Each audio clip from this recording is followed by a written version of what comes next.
Beyblade! Quadstrike! Hey guys, it's me Champion Velchik, and today I am reviewing episode 3 of Beyblade vs. Quadstrike. So we actually start this episode not with Belle, but with Dante running through the forest trying to get to Phantom's Gate. He's like, oh, Vault told me where to go, Vault told me to come here. So, and then he pulls out his, for the first time we get to see Gambit Dragon, and yeah, it's like devoid of any color whatsoever, but the animators tried to make it look at least a little bit nice, but it's still kind of sad that all the rainbow's gone off of Dragon. Not Belle. Dante then arrives at Phantom's Gate, and he's like, huh, where is everybody? Because no one's actually, like, around him right now. He's like, where is everybody? I guess nobody's home. And then we see Belle, but it's not actually Belle. It's Quadra, and she's actually, imitating Belle's, like, entrance. Like, if you remember episode 1 of Beyblade Burst Quadrive, she's basically doing that. Like, she even sets off the same trap as, episode 1 of Beyblade Burst Quadrive, where, Bashara and, Hannah fell down. But, Dante falls down there this time, and when he makes it down there, we see Quadra wearing Belle's cape, or, one of Belle's capes. And then, Dante's like, oh my gosh, the Dark Prince! But no, it's actually, just Quadra. And Rams's like, what are you doing? And Quadra's like, I'm just, giving, Dante here the, Dark Prince welcome. I found that to be pretty, funny. Pretty unexpected also. I was not expecting that. Dante then goes over to Ranzo and he's like, hey, I recognize you. You're Ranzo Kiyama. You're pretty famous. And the funny thing is, Dante recognizes Ranzo because of his, ice cream hair. That's what I'm calling it, his ice cream hair. It's all, his swirly hair. So I find that pretty funny. But he recognizes Ranzo, and then Ranzo's like, huh, I've seen you somewhere before. But I can't quite put my finger on it. Dante also does that thing where he gets super close to, people's faces, which I found pretty funny. I'm glad they kept, like, Dante this episode really acted like himself. Like, the characterization was on point. So Ranzo's like, alright, you know what, I'm super popular, let's go, let's have a battle. Dante's not there anymore. He goes over, he's like, Dark Prince, battle me. This entire episode, Ranzo, like every single episode, something has to happen to Ranzo. Episode 1, he won the tournament. Episode 2, Belle called him trash. Episode 3, this episode, Ranzo is just being forgotten about. Like, that comes into play later on in the episode, but yeah, Ranzo is just being ignored. It's very, very sad. Belle actually then comes in, and then he gets Ranzo on one of his traps, pulls Ranzo away, and is like, you want to fight me? I'm the Dark Prince. And then Belle's like, oh my gosh, the Dark Prince! Oh my goodness! And his face goes red, and Belle's like, hey, personal space! And then Hannah comes up, and she's like, oh my gosh, that's Dante Koryu! And Belle's like, Dante? Who's Dante? Who is this guy? This random guy with this tomato face just comes into my domain, and he's like, battle me! He's super, super uncomfortable to be around, please help me! But yeah, so we actually get a few flashbacks to Beyblade Burst Rise with Dante versus Iger, and then Dante versus Gwyn. So we got to see Gwyn again, basically. Technically we saw Gwyn again, so I found it to be pretty cool. Ranzo once again is like, okay, I guess we're both pretty popular. Let's battle.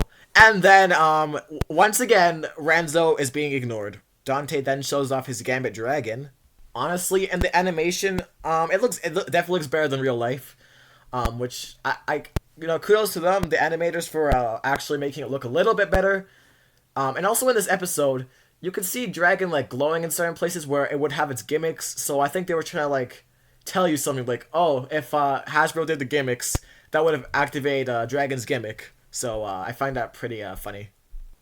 Quadra or Pri is recording the battle, and then she's like, do you know who this guy is? Do we have any information on Dante Koryu? And Pax is like, yes, he's actually one of the strongest players in the world. So that's nice to hear. I'm glad Dante's actually recognized as one of the strongest players in the entire world. But Pax is like, I don't actually care about this Dante guy. Like, he could, like, he sucks. But I need to know more about this elemental power. I need you to grow your elemental power. So then Pri changes into Quadra, like she puts her mask on, and they're like, oh my gosh, it's Quadra. I'm surprised Belle, alright? Let's just ignore the fact that he for some reason can't tell that Quadra is Pri and Pri is Quadra. Is he a little worried that Quadra just so happened to break into his house without knowing whatsoever? I mean, I guess anybody can do that. Like they can literally just open the door to his house. That's not very secure, Bill. You should work on that. But yeah, they're all arguing about who gets to fight. Ranzo wants to fight Quadra because Quadra ran away from their battle in the tournament. Dante wants to fight Bell, and Quadra wants to fight Bell. So once again, Ranzo, my boy, is being ignored. And then the only person in the room with at least 2 brain cells, Hannah, is like, how about you guys do a battle royale? And they're like, oh my goodness. That's genius, Hannah. Oh my, you're so smart. Oh my goodness. So Quadra and Dante are targeting Bell, and Bell's like, all right, I'm gonna defeat you two. And then everybody, including the announcer Hanami, is ignoring Ranzo. Like he is getting so mad. Like poor Ranzo, man. He finally won something, and now he's being ignored, completely ignored. Then the battle starts. Dante has a DB launcher, which was not a surprise. It's nice colors on the launcher. I wish we get that in real life, but we didn't. So, and Hasbro's obviously not going to do that. So everyone first goes after Rocktavor. It dodges it deflects all the attacks, but then Dante comes in and knocks back Rocktavor, and then Dante actually uses Dragon Launch. Dante hasn't used Dragon Launch since Beyblade Burst Rise, because I guess it was basically just a copy of Rush Launch. So I was like, okay, because I've noticed every single time a main character, apart from Vault, stopped being a main character, they stopped using their launch. Like Iger stopped using Z Launch or Turbo Launch. He didn't have a Union Launch or anything. And then Dante stopped using Dragon Launch. And then I guess Hyuga and Ikari didn't have a launch like that. And now Bell has his divine launch. So, I'm glad Dante brought that move back. Quadra then is like, all right, go attack from above. Pandora comes down and attacks Dragon.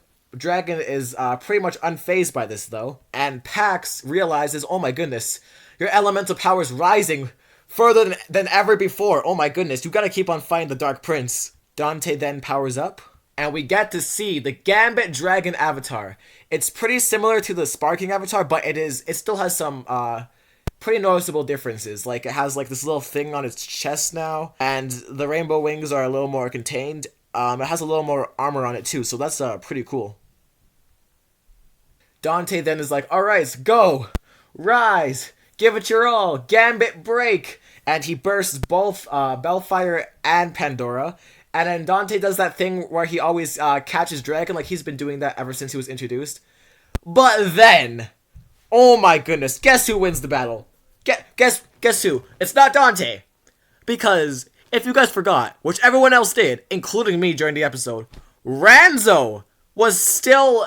Rocktavor was still in the stadium when Dante caught Dragon. Dante, the thing Dante has been doing for seasons, finally backfired, and he caught Dragon, and Ranzo won. Everybody is shocked. Everyone's like, what just happened? Even Ranzo's shocked. He's like, you forgot about me! And Dante is dying inside right now. He's like, no, but Dragon, my rainbow power. Hasbro, why did you take it away from me? My rainbow power! And since Quadra lost, because she said earlier in the episode that if she loses this battle, she's gonna take off her mask. She lost, but then she runs away. Everyone tries to chase after her, but then she escapes. And they all faceplant into mud, so that's fun. And then Pri, somehow, oh my goodness, Pri, where were you this entire episode? Oh my goodness, how could this have happened? Where were you? It's so dumb. We end off this episode with Dante, Belle, Ranzo, everybody eating, and then Pri talking to Pax about how her elemental power is exceeding every single expectation ever.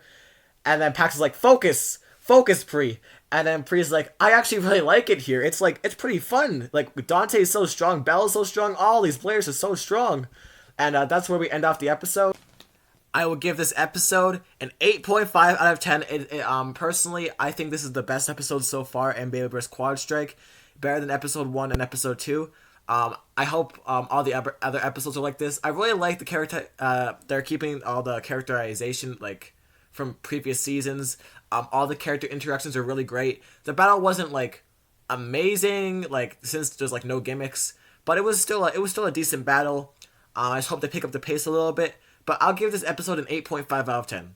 Next week episode, it seems like there's gonna be a lot of battles. I think Dante is gonna be facing Pandora, Tile Pandora next week. Tile Pandora, I think, comes into the episode, so that should be interesting. So yeah, hope you guys enjoyed this episode review. A like is always appreciated, and I'll see you guys in the next one. Peace.